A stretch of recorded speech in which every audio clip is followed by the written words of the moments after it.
cannot emphasize this enough. You will not be successful. You're not posting on your story 24/7, networking, staying on top of trends, adding value, getting photo shoots done, then you drown and people move on. You is just a made-up character based off stories of the past, and because the person you are right now is not capable of having a six-figure business, because knowing is not enough. I quit my would-be six-figure social media business to become a stay-at-home girlfriend. Let's get into it. Let's back up. How does a six-figure social media business even come about? You can make 6 figures a month, definitely 6-7 figures a year through various modalities on social media, but the one I'm specifically referring to is being some form of an online coach. I started off as a holistic nutritionist and then carried that into becoming a hormone specialist. And the way it works, and this pretty much remains true across all professions, is that the amount of money you make is dependent upon the amount of value you provide. Amazon is a really great example of this. Jeff is one of the richest people in the world because of the massive value that his company provides. And whether or not you agree with the company, it doesn't change the fact of how much value is being produced and distributed within the company. So as the CEO, Jeff is making a ton of money, but the employees, even though they're working at this company that's producing so much value, are not making much money because they're producing fractured value and are very replaceable. In terms of how this translates to online coaches, it's literally as simple as plugging in a formula. Money is mathematics. And I think when people hear things like this about online jobs, they often think it's not real because they've seen so many spammy ads. But disregarding those ads, the online coaching industry is a very real opportunity. It's just extremely challenging. Simple does not mean easy. As an example, say you're a weight loss coach and people reach out to you who have been struggling with their weight since they were a kid. They got bullied over it, they avoid mirrors because of how much they hate seeing themselves. They've tried every diet and workout plan known to man. They just don't even believe in themselves anymore because they've been trying and failing to lose weight for so long. They struggle with intimacy because of lack of confidence. They settle in lackluster careers because of this lack of self-belief, and maybe even suffer from life-threatening illnesses because of it. Clearly, this is a major problem impacting arguably every single area of their life. So coaches will take a specific problem like this that a lot of people are struggling with, and they will become experts at solving that problem, typically getting into it because they once struggled with the same problem as well. They will then work with hundreds, thousands of people to pretty much create a foolproof blueprint that provides real results and actually solves this problem for people. And if you think about the scenario of the person struggling with their weight, often what matters to them most is they just want to be there for their kids. At the root of their desire, they want to resolve their health issues so they can be there physically and mentally for their kids and set a positive example. It's almost like, how can you quantify the value of them finally receiving that transformation?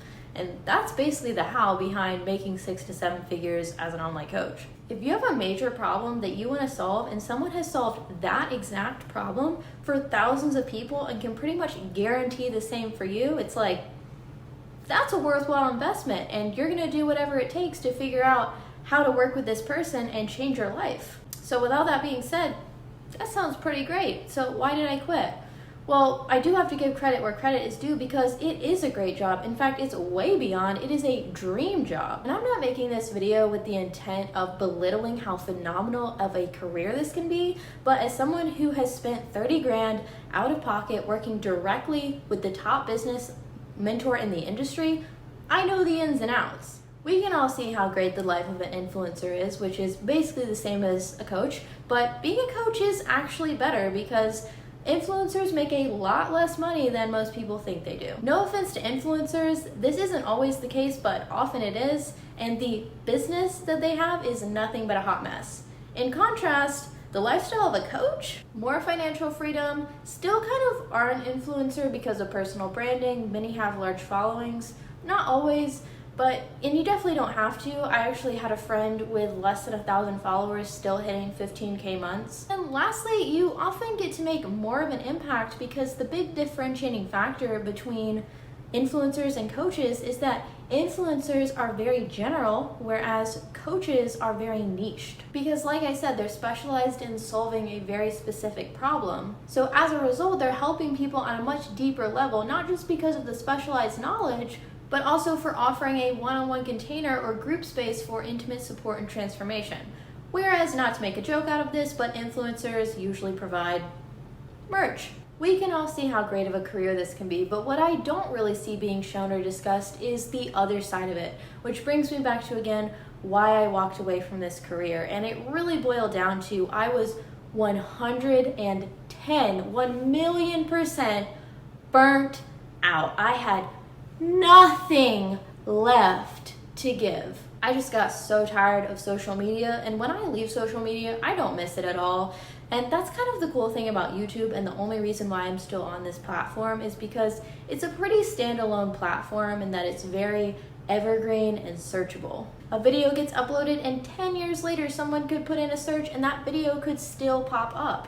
Whereas on other platforms, it's like high school all over again, a constant popularity contest where every single day is a fight for relevance. If you're not posting on your story 24/7, networking, staying on top of trends, adding value, getting photo shoots done, then you drown and people move on. And I, for one, do not love technology. Of course, it has its benefits, but for the most part, it ultimately sucks my soul. And anyone that knows me in person knows that I am very intentional about my life and therefore how I spend my time, who I spend my time with. So when I spend time with someone, it's because I genuinely want to. And I'm present with them. There's no notifications going off, no distractions. When I'm with someone, my phone is either off or nowhere in sight. So with having a social media business, that always stirred this sort of internal tension. On one hand, having a social media business allowed me the freedom to travel and set my own schedule, but on the other hand, I got so lost in it that I felt like I had to be on social media all the time. And of course, when you get on social media, no matter how disciplined you are and no matter how much your intention is to just get on there and upload a piece of content, you usually get sucked into the vortex one way or another. Because these platforms spend millions on professionals who specialize in psychological tactics to retain attention and keep people on their platform. That's their whole job. It's a war for attention. So as an Instagram content creator, your goal is to play into that. Get attention, retain it, and that boosts your account, which then gets more people's attention, and it feeds into this positive feedback loop that helps to scale your brand. But quite frankly, it's exhausting. And I'm sure everyone can relate to the awful feelings that cascade after hours of mindless scrolling. Even if you're watching educational or inspiring content like I was, it still drains your energy. And then all the more when you're supposed to be creating content because your business depends on it. It's not for kicks and giggles, it's your job. Not to mention the job in and of itself, aside from social media, is extremely mentally taxing because business is a mirror. And it's one of those things that I'm not even sure how to describe because the concept is so foreign unless you've experienced it, but let me just tell you, if you're thinking about starting a coaching business, get ready to face all your demons. Get ready to reintegrate your shadow side and become a completely different person because the person you are right now is not capable of having a six-figure business. If it were, you would already have it. So you have to literally become a different person. The person that has a six-figure business is a completely different person with completely different habits and beliefs. So if that's what you want, get ready to grieve your current self.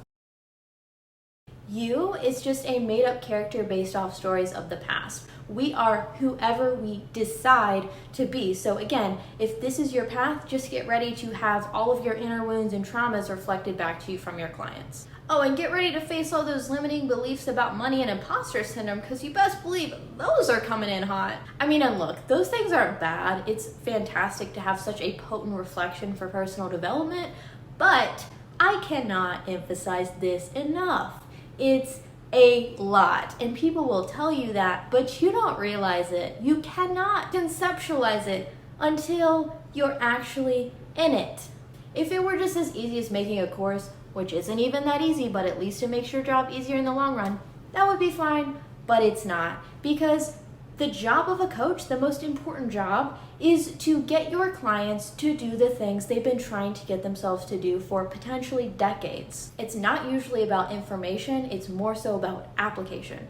Everyone knows how terrible sugar is for health, but who actually takes the steps to cut it out or at least massively minimize its consumption?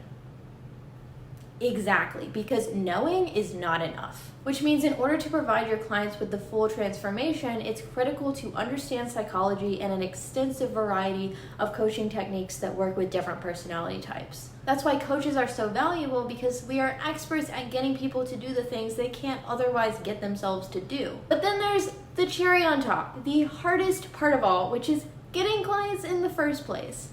Getting the business off the ground is pretty much universally agreed upon to be the hardest part. It feels like walking in quicksand for months on end. Plus, with Instagram and Facebook constantly tightening policies, it's getting harder and harder by the day. Really, the point I'm trying to get at is that building a business is like building a well-oiled machine. You follow the instructions and eventually you have this perfect machine, but there's hundreds of parts, only a few of which I've mentioned, that have to work together in perfect harmony in order for this thing to work for you. It takes years of practice and iterations, and even under direct mentorship from someone at the top of the industry, through the entire course of the business, it is still so painstakingly difficult at times. It is so true that there is a different devil to every level. If you ever wonder how some people make so much money and become so successful by societal standards, it is one of 3 reasons. The law of exponential growth, a topic for another video. A gaping hole greater than most people could ever imagine, also a topic for another video.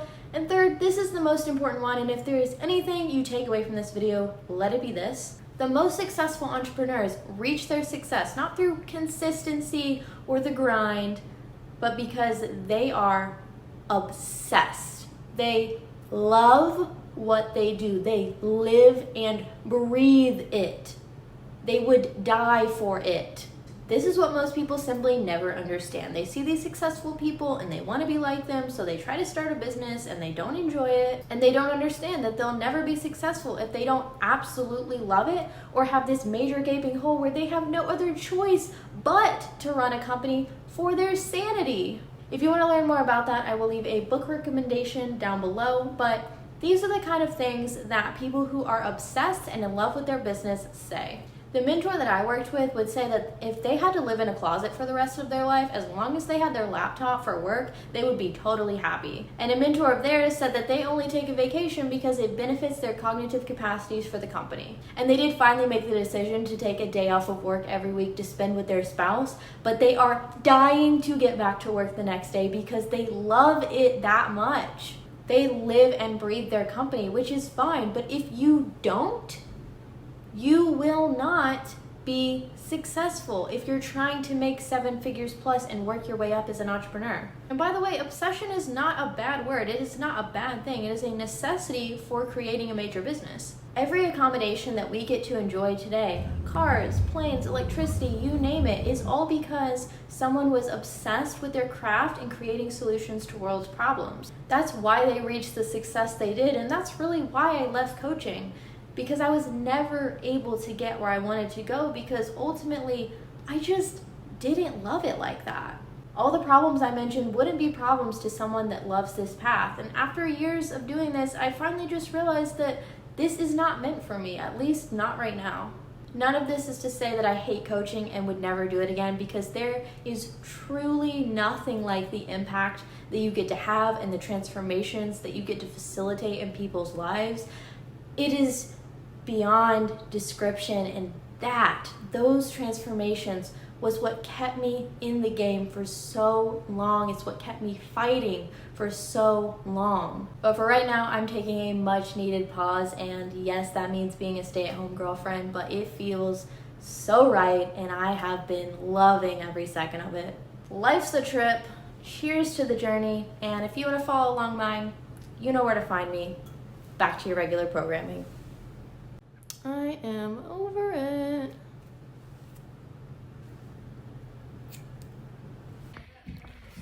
Like, comment, and subscribe.